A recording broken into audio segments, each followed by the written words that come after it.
Kowe iki saka ngendi? Kula ketutke bapak kula tak mutermu saking Pakel Pelem dusun kula. Pakel Pelem. Nggih. Lah kok mlebu nang Katemunggan tanpa kula nuwun, terus derajat-derajat kaya nang omahe dhewe.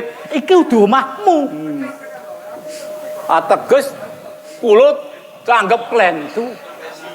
Ora kleru ming ora bener. Nek mboten wonten pundi Ndoronggo. Mergo kowe ora kula nuwun sikik paling ora rak ya ngajeni karo Ndoronggo. Sampun kala wau kula ingkang sowan Ndoronggo. Oh berarti aku sing ra mireng. Oh ya. Lah iki terus sapa? Menika anak kula. Anak Lasmini. Lasmini. Lah terus kowe sapa? Wis pundi? Jenengmu sapa? Kula Pak Gendro saking Pakel Pelem. Pak Gendro iki Lasmini. Nggih. Lah saiki ngene Pak Gendro. Nggih. Kroyo-royah do saka desamu ning Katemenggungan. Ki arep njaluk bantuan apa-apa ya desamu kono kena pagebluk apa kena longsor nen kowe butuhke perlu beya, matur wae. Karo aku piro sing tok butuhke beya kowe mau. Nyuwun sewu Ndoronggo. Monggo. Anggenipun mastani menawi kula menika tiyang sudra, tiyang boten gadah ananging batin lan pikiran kula tasih waras. Aku ora ngarani yen kowe iki wong sudra, wong ora duwe iki, aku ora ngarani kaya ngono kuwi mbok menawa kowe iki mbutuhke bantuan. Panggenan kula engko sampun boten kekirangan. Syukur. Lah terus duwe keperluan apa dene kowe ora tak timbali kok malah ngadune Katemenggungan. Nggih nyuwun sewu.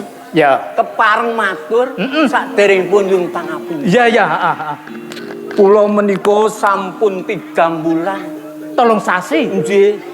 Gesang kula mboten tenter. 3 sasi ora bisa ngliwet ngono piye? Mboten. Lah piye? Kaliyan garwa kula menika gesangipun mboten tenter. Lah terus perkarane panjenengan mulet dumateng anak kula menika. Gandeng anak kula menika panjeriting kados mekaten, lajeng kula untal dhateng Katemenggungan Ndoronggo. Badhe nyuwun tanggal jawab. Lho, kok sik? Kok kowe bisa matur nang ngarepku njaluk tanggung jawab. Lah terus tanggung jawab nggo endi? Anjing nyuwun sewu. Gandeng anak kula menika sampun bobot sekedap malih badhe ngaraken punang Jabang Payi ngendikanipun ingkang mijeni menika kawuling Katemenggungan Ndoronggo. Lah nek anakmu kuwi bobot utawa ngerbene ra ya dijapaken rampung perkarane to. Lah kok panjenengan kok ngaten? Mangke panjenengan piyambak itu. Urung ana jamake ya Ndoronggo kok terus sak nggon-nggon.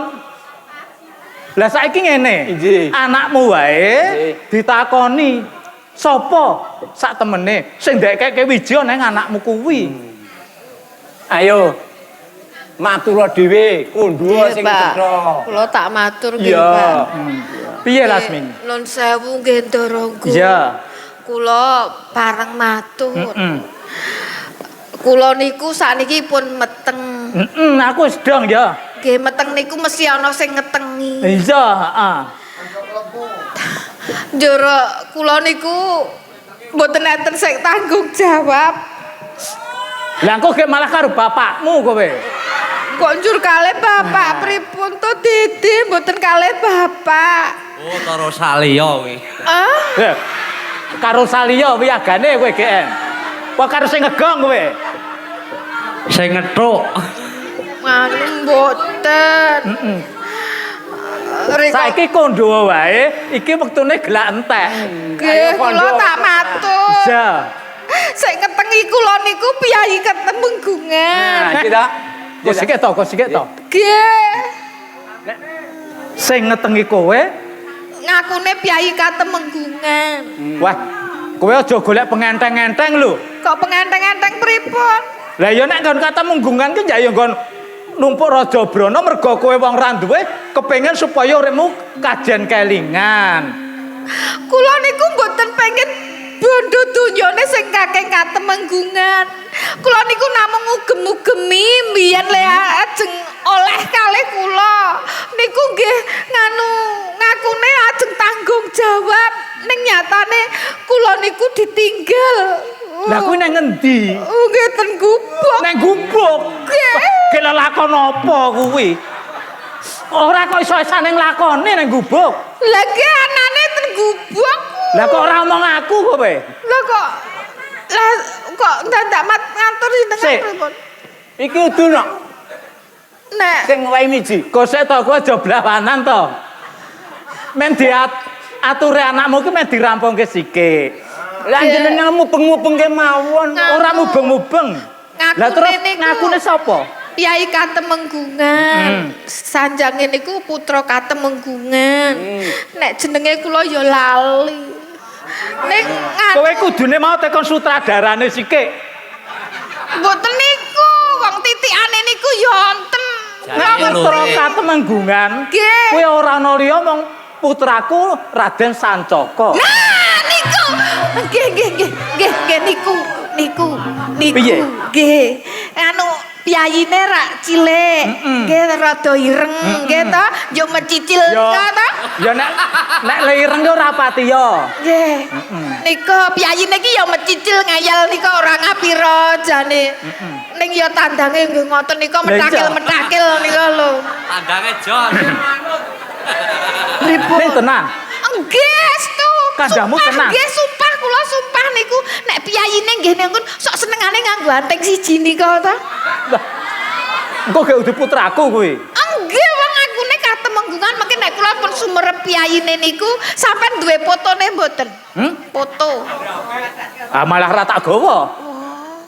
Ya saiki ngene, Kak. Iki kados endi, Ndorong? Menawa miturut anakmu si Lasmini, Nggih. anggone nggerkono Kok karo ngerti arek Anggerbini to. Karo putraku Sancaka. Aku dadi wong tuane. Aku bakal tanggung jawab. Saiki tak jaluk kowe baliya ana ing desamu. Perkara Lasmini kok aku sing tanggung jawab. Menika saestu Iya. ngendi panjenengan? Heeh. Menawi wonten napa-napun Aku sing tanggung jawab. Mending ngoten asma panjenengan Ya. kula luraken Heeh. kula njun pamit. Wes ge baliya, heeh, ge baliya kan.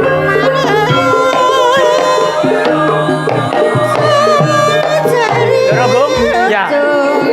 Ayo sampake anak kula wonten napa-napun Iya. atemungkan kula. Ya, percaya aku.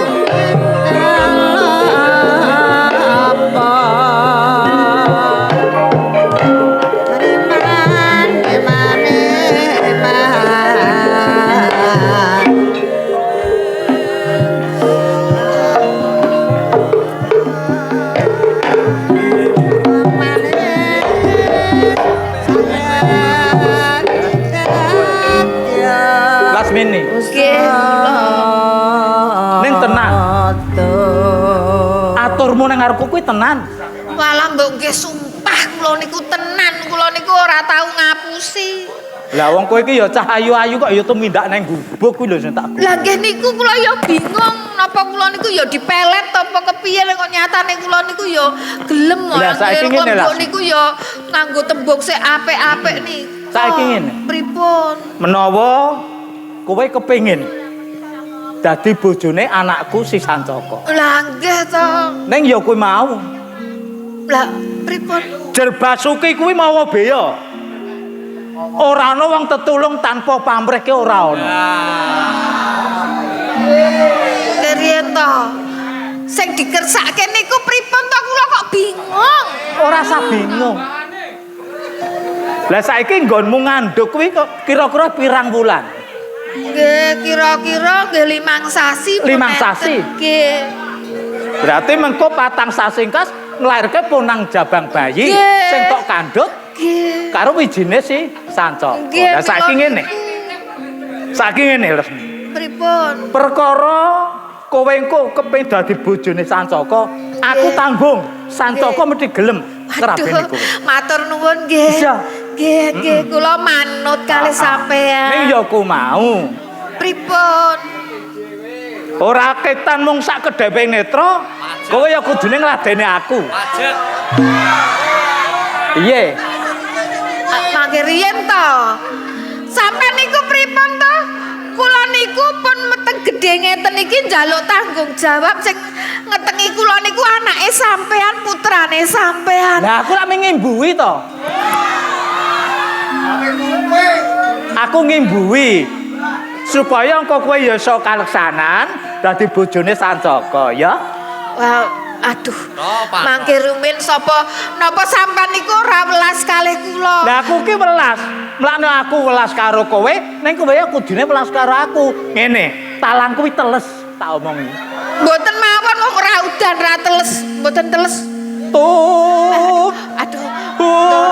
Mustikane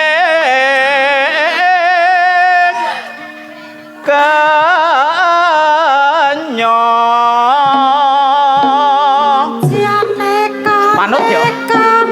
Mangke riyen to kula niku tajeng golek tanggung jawab kok Mas sampean perno-perno ya. Hanya wang sira wong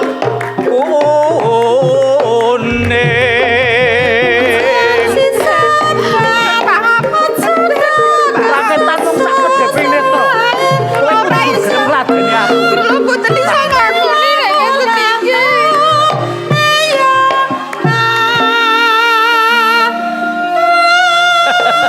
Mbok mangsa wang to. Kula ki wetenge wis gedhe kaya ngene njole arep temandang kepiye. Ya sekaro miring. Dasar rinenggo bu sono.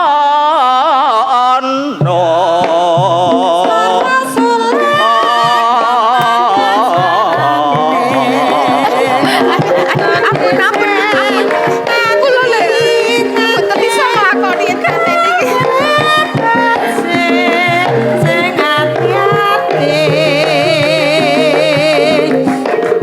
Dasar ayo merati.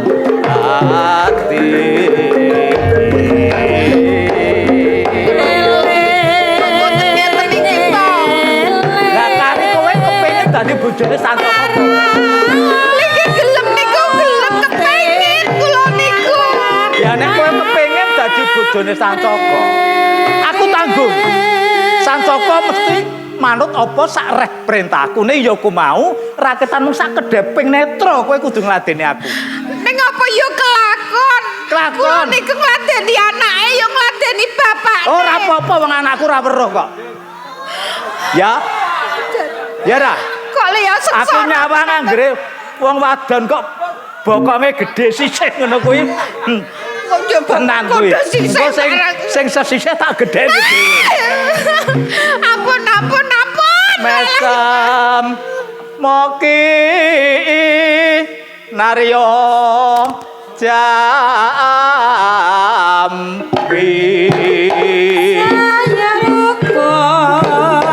Saya rukun.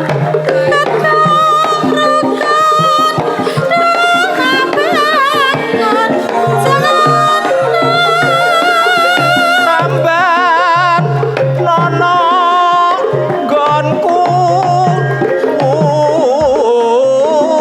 yo. Sing lakone wis rekoso le mlaku. Ayo. Sampeyan niku Manut, ya.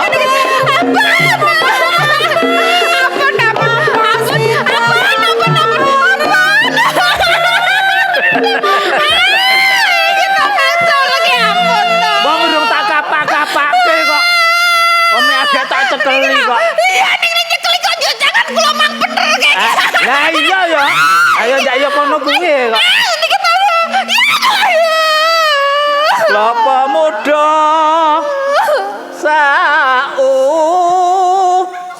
pom mo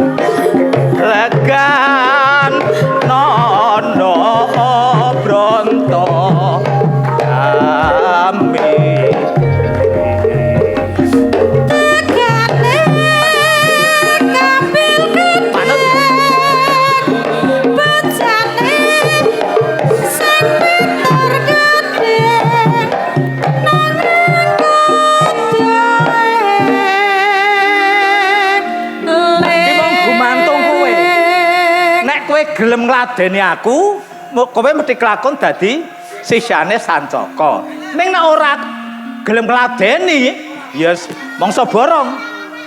Ponang bayi lahir ora duwe bapak. Dadi berarti bocah kowar. Oh, niku jenenge niki ki anak sing kula gembol niku nggih tesih turune sampean. Lah kok aku sida ngopo-ngopo kok turunku? Lah nggih niki putu sampean ngoten lho. Ayo mlanoke aku tak imbu sedel yo. Ya. Boleh tobat mboten. Ayo.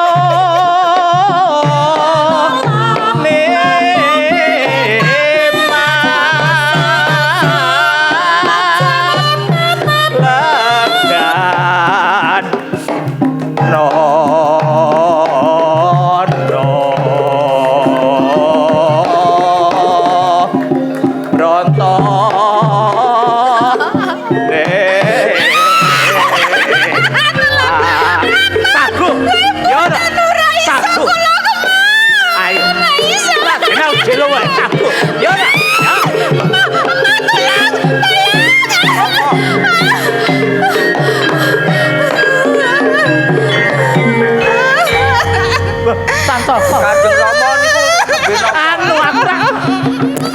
Iki mau ora ana kucing. Ana kucing lah tak oyak-oyak. kucing kok ambene mau sak masik. Lah yo lah nek kucinge yo mubeng wae sih. Ora kok kowe tekan kene iki ngopo? Golekno gebuk le bapakmu le. Nek sampean kok. Sampeyan ki yo kebangetan kok. Mbasan biyen kae kok yo sampean nglaleke le aku. Biyen kae Iki ngopo? lho, iki. Sancaka. Nggih, Sancaka kene. Kene. Nyerak Rama, nyerak Rama. Dos pundi Rama? Iki mau aku ki ngoyak-oyak kucing. Dadi bageamu lele rak gondol kucing ayo tak oyak-oyak. Aning jenengan nguyak-uyak kucing kok dadi tape lasmine nganti Lah kuwi mau ki rak melu ngoyak, lah tiba arep tak benakke donge.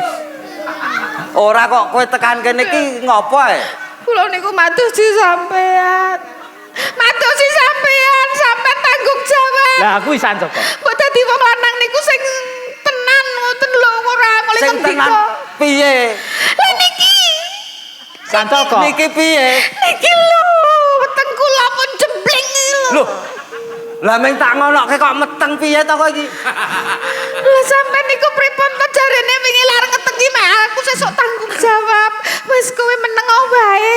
Kowe ora ubah rapopo, sesuk aku tanggung jawab. Lah kok sampean malah ora tanggung jawab? Lah arep dange iki ya arep ora obah lah terus aku dicokot ngangrang ka apa dadi kaget to. Sancaka. Nggih.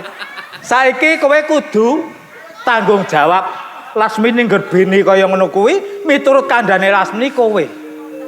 Ning kula niku pun tanggung jawab Kanjeng Rama. Lho, tanggung jawab gonti. Lasmini niku pun kula tukokke gelang. Kula kai kalung. Pun kula tukokke kirik. Loh, kok tukokke kirek? Lho, nggih kelangenan. Oh to tak tukokke kirik ka lho. Keriyen to, sampean ngimpi apa piye? Adewe niku ketemu namung ning gubuk. Sampean deleh wiji njur ditinggal minggiat. Kok arep nukokke gelang kalung kapan? Lah kuwi kowe Lah, kudune karet. perkara kowe kudune tanggung jawab supaya kabeh kuwi tumuli padang. Lah saiki ngene Sancaka. Sing baku kowe kudu tanggung jawab. Saiki ngene Lasmini. Pripun? Kowe mantep kepengin dadi bojone Sancaka. Mangke Ki riyen Rama. mantep. Piye? Jane kula niku ajeng tanggung jawab karo Lasmini. Heeh. Ning panjenenganipun Kanjeng Rama nggih ngerti to? Heeh. Nek kula niki ajeng didhawuhke kalih putra dalem Ya, heeh. ing Segalo. Heeh. Kula dipun wisuda dados senopating Segalo. Nek kowe bisa ngrangket Ngrawuhaken wong-wong manggali. nggih tiyang manggali. Lah terus kepiye kabul kawusanane? Kula niku pun tanding kalih Singapura. Senopating manggali. Ya. Senopating manggali menika sampun kula rangket Rama. Pun ajeng kula pateni. Ning mati urung saiki. Lah, Urip. wonten tiyang dusun jenenge Permadi. Permati. Nyaru wuwus Singapura diantem karo Permadi. lajeng mlajar. Sak menika dipunaken kalih Permati. Lajeng dipun sowanaken wonten ing Segaloh kalian Wapate. Oh, dadi cetane kowe wurung mergo si Permati. Nggih. Lah saiki ngene. Saiki ngene, Lasmini. Pripun? Lungguh Nganu keju. kene, nang kene, lungguh kene. Mboten nek kula ten Ora apa-apa nengok kene. Iki wis ora galak. mriki mawon. Jinak iki. Mriki sampean mriku Den. Ya kene wae karang bapakku ya rada cerongoh. Apa ngerti nek bapakne cerongoh apa? Lah niki wau Ngoyak-oyak kucing. kucing kok ndekem-ndekem. Lah ya kucing iki ndekem tak tubruk ning mah mlayu. Menika dos pun. Lah saiki ngene. Nggih. Menawa Lasmini adreng kepengin tok rabeni dadi bojo. Saiki ngene Lasmini. Pripun? Kowe aja wedi kangelan. Kowe sumusupa ning Taman Sigaloh. Kenapa?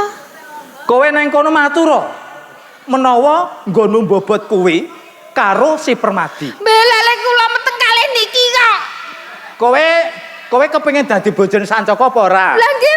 Lah nek kepengin kuwi mung kanggo sanepa supaya mengko Permadi kuwi nang kono dipidana ya ta. Lah engko Sancaka sing dadi bojomu kok ning kono dadi Aku tanggung jawab. Oh niki kok Kowe tanggung jawab. srana ngoten. Iya.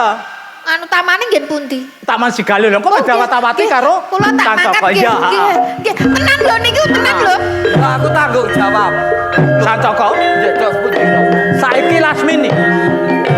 Adoh tok cerai dono. Sendika. Ya, sing hati-hati.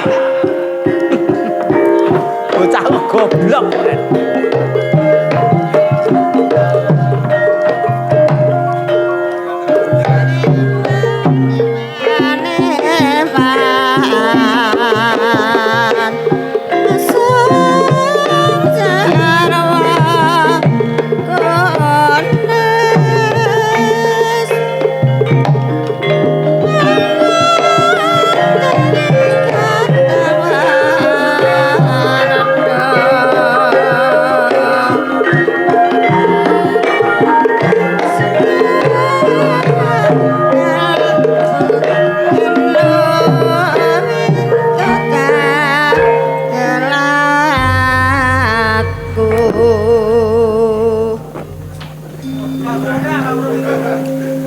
Kakang Permadi, Kados pundi kesumaning ayu?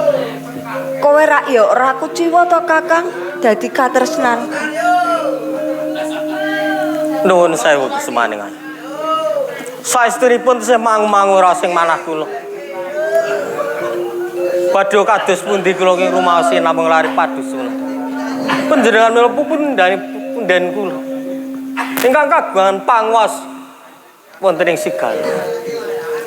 Menapa mboten cuwai penggalih ing sapawingkingipun kesumaning ayu.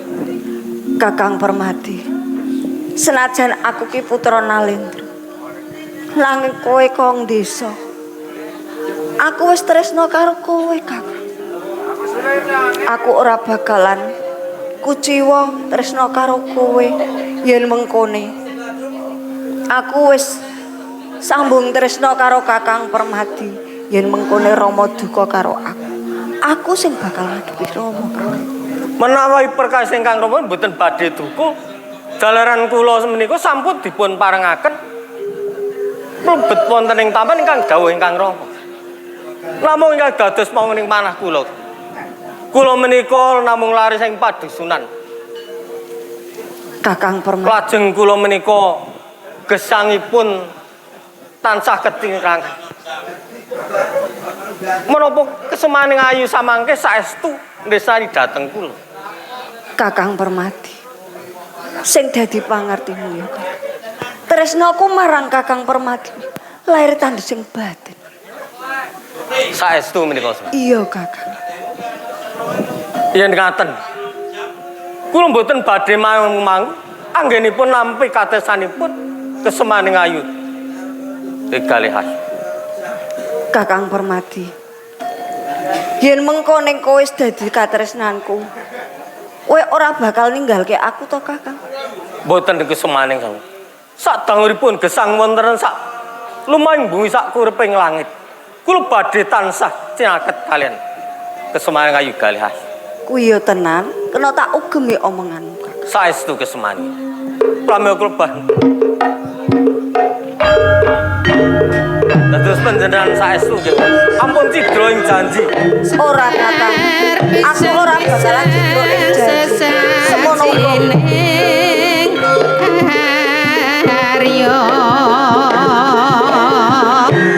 patut lamun Kula lan panjenengan pun sampun kula jati kula penjaga. paneman Menawi kula menika dados patut lamun ya mas tinulutan ring sasoma kula nuwun. wonten tamu kesemaning ayu. Iki kok ana tamu Nggih. kok ana ing taman. Sopo kowe? Kula Lasmini Ndara, Cik. Oh, dadi kowe Lasmini. Nggih, kula mlebet wonten taman menika badhe pinanggih kalian Permadi. Kakang Permadi calon garwaku. Oh, calon panjenengan. Piyayine ingkang pundi? Ayo iki calon garwaku.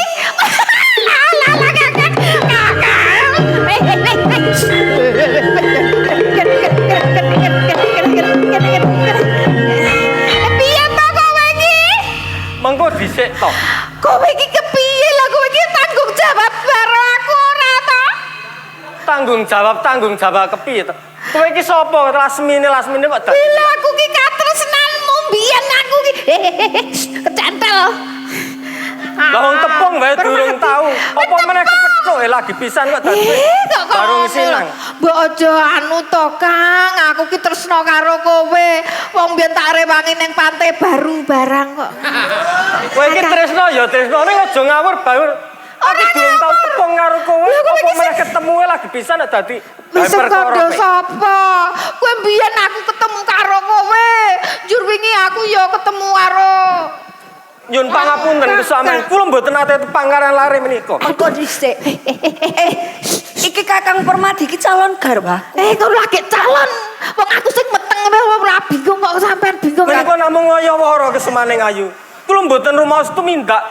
Kang. Ingkang mboten sae ngaten. Nek wong lanang ku nek wis tumindak njur kaya ngono wi to. Nek aku wis kebajet kok ngene kowe njur wong ngono wi njur kowe nglaleke mbiyen ning pojok desa kae ngono wi. Lasmini, kula aja Apa? kaya betet 1000. Aku ora rumaos tumindak. Wong aku usah kelingan kok kowe kok ora kelingan to Kang aku wis bajet meteng iki lho Lah kowe Kang. kelingan sing tumindak ya aku ora rumaos tumindak.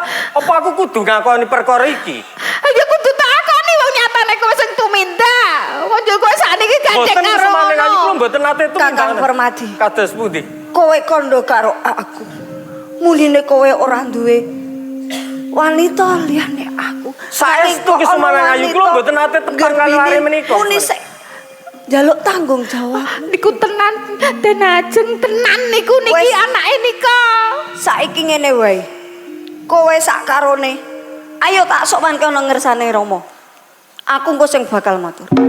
Monggo, monggo. Ya ora bae.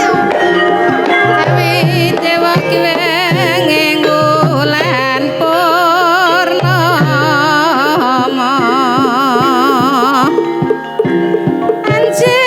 Anjen rara. Lela lela lela. Anjen rara.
Kalih Kesuma.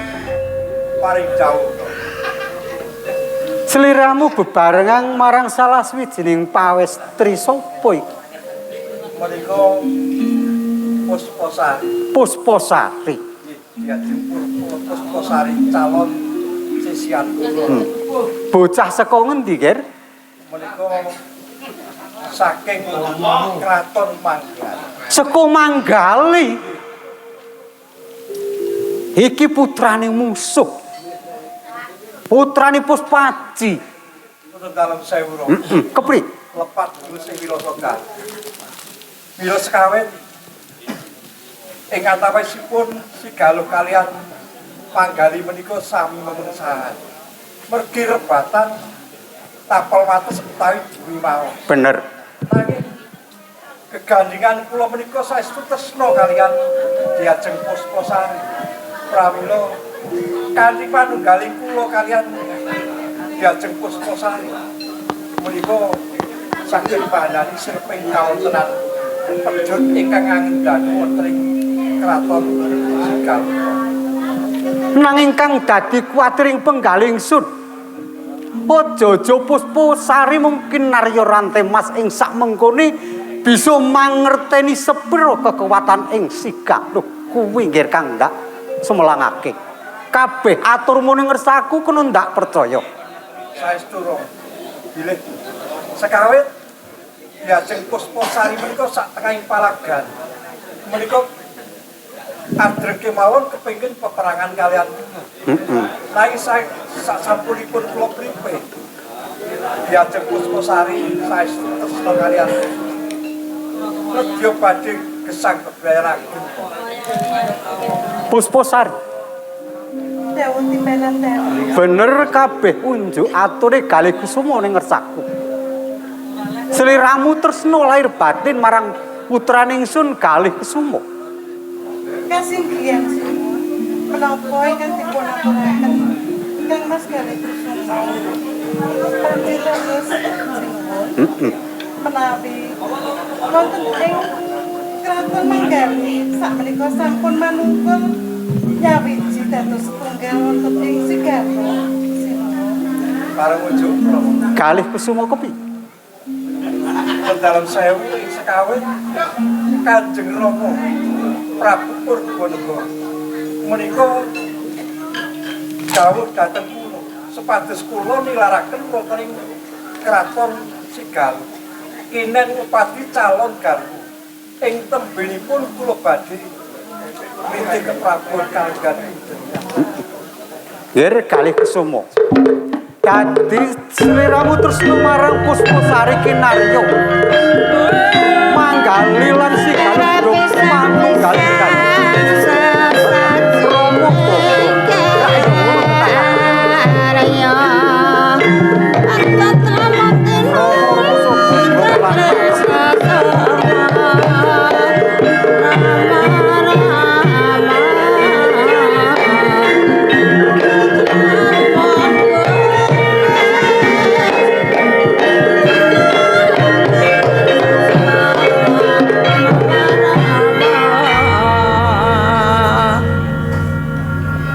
Kalih ayu.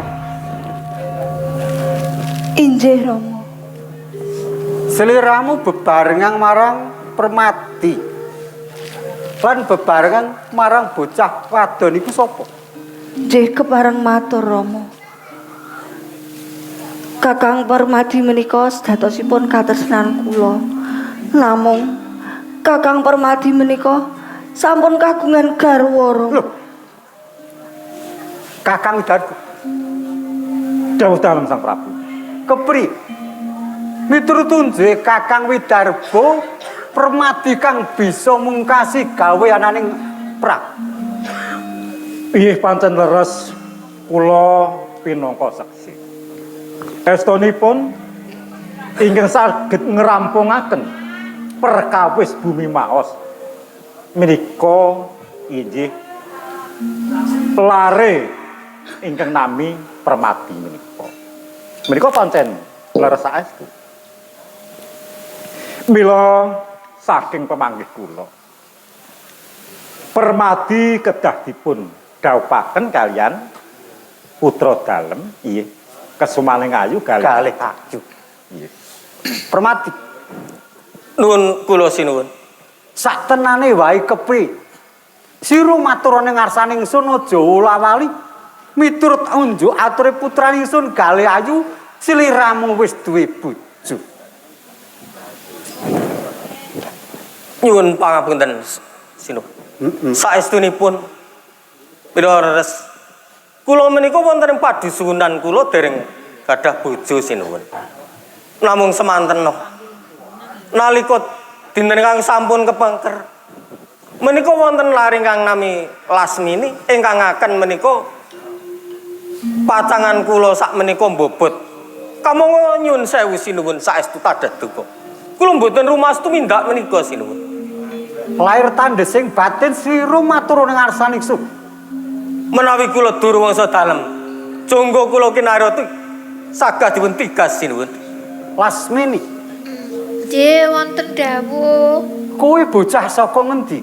Saking Cemara Sewu. Saka Cemara Sewu. Nggih. Bener nggonmu meteng iku karo Permati?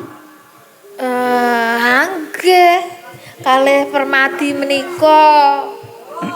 Lasmini. Non. Iku ana pisanan agung orang saning Kang Sinuwun. Kowe aja minta-minta nggon matur lho Lasmini. Kula ya ora minta. Aku ora rumangsa tumindak. Nggih, sampean ra rumangsa ning kula rumangsa sampean mang delehi. Lasmini. Kula niku mriki njaluk tanggung jawab kok sampean yo ngono, dumeh ana sing luwih enom. Bener Lasmini. Lasmini. Non. Kene rada maju kene. Nggih.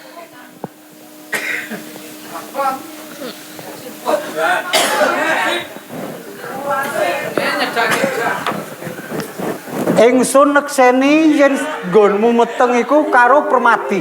Nggih kalih Kakang Permati niku. Yen pancen karo Permati ndak suwunake no pangwasaning Gusti Kang Karya Jagat besok lair kanthi sampurna bisa dadi nungso bangsa lan negara. Nanging yen bener nggonmu meteng iku ora karo Permati ndak suwunake ana pangwasaning Gusti Kang Karya Jagat bisa uga ora lair sak jeki. Wes gak nyaku wae. Lho Lasmini, diakoni wae yen pancen karo aku ora apa-apa kok. Aku tanggung jawab kok Lasmini. Kepri? Kok ngoten Mas? Wes gak matur wae. Gak apa-apa wong ae. Ora usah nangis. Nek pancen Yen pancen karo Permadi sliramu kudu matur bloko. aku Karo tanggung sapa jawab. sliramu kudu matur kanthi cetha. Punten dalem sewu Kanjeng. Nyun pangapunten kula menika. Kula matur ngoten niku mergi enten sing kengkenan kula. Ana sing kongkon marang kuwi. Banjur sapa? Niku anu Terus Siramu matur nang ngarsaning ingsun aja wedi yen sliramu matur kanthi cetha lan bloko pangwasa ing Sigaluh kuwi ingsun. anu niku sing ngetengi kula niku jane Den Mas Sancaka. Sancaka. Nggih. Sing dawuh marang sliramu yen sing ngetengi sliramu iku Permadi sing akon yo Sancaka. Nggih Sancaka kalih bapakipun. Temenggung guna sampe kok. Nggih, kula nyuwun pangapunten. Tinggalono. Sancaka lan Sancaka.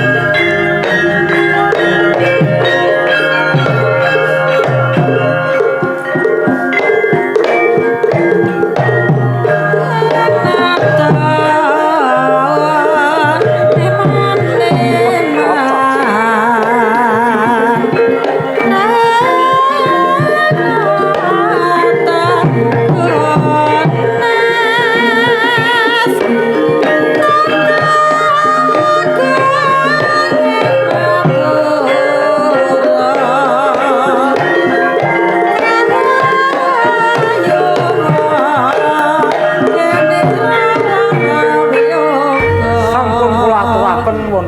sampeyan dalem menika Guna Sampika. Guna Sampika lan kuwi Sancaka. Tumeng Guna Sampika. Dos pundi Rama? Sajak bingung atine kepriye to, Em? Ditimbali. Kula. Guna Sampika. Nggih, kula sampun. Kaget sliramu ndak timbal. Nggih. Jeneng sira tepung karo bocah wadon iki. Mboten. Kula nggih mboten lho kula. Sancaka ya durung tepung. Mboten. Oh niku wong desa kula penyayi kok. Guna Sampika, Guna Sampika. Ingsun wis ngerti pakartinira. Kahananing sigal jebul sira. Jejering tumenggung mesti kanggo tepa tuladaning kabeh wong-wong ing sigaluh. Nanging jebul kaya ngono tuminta. Lasmini matur kali cetha sira utusan marang Lasmini yen nggone meteng supaya kang ngeteng iku Permati. Ayo. Sliramu kudu matur mono ngersani ingsun kanthi cetha. Sliramu ki jejering Narapraja Guna Sampika. Menapa kula lepat? Menawi kula madosaken kamuktan anak kula sampun.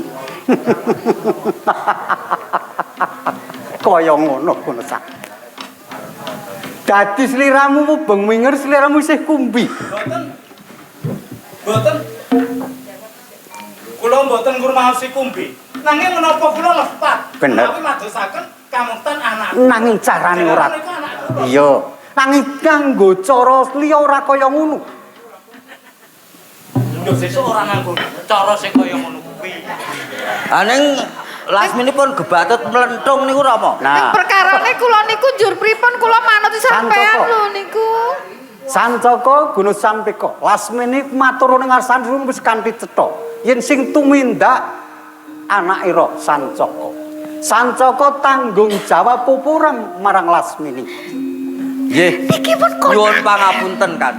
Kula niku kula matur ngoten niku lah kula disumpahi nek kula niku ora matur bloko besok kula nek kula ora iso bayen njur pripun.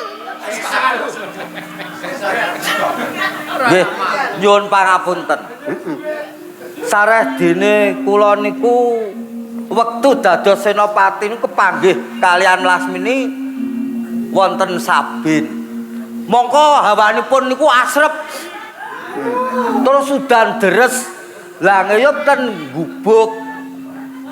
Terus wonten gluduk Mbak Tor ngoten niku kula tiba karo Lasmini. Lah kok ngerti-ngerti mlenthung niku kula ora jarak lho. Ning kula tanggel jawab. Guna Sampika lan kowe Sancaka. Dikepiye wae sira luput.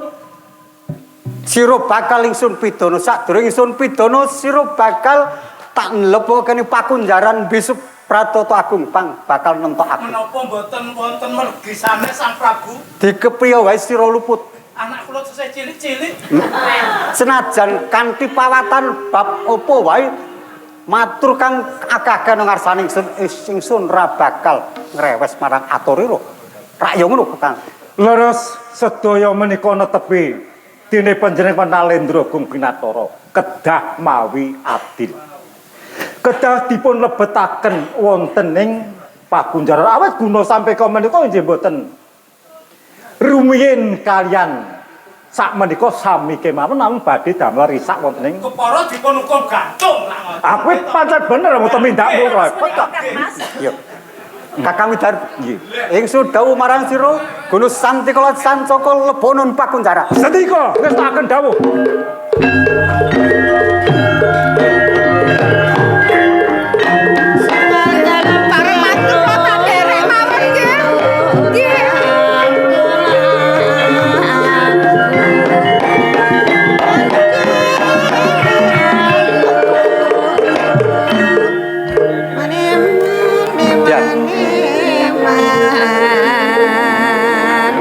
Kalih Kusuma lan sira Permati lan kowe kalian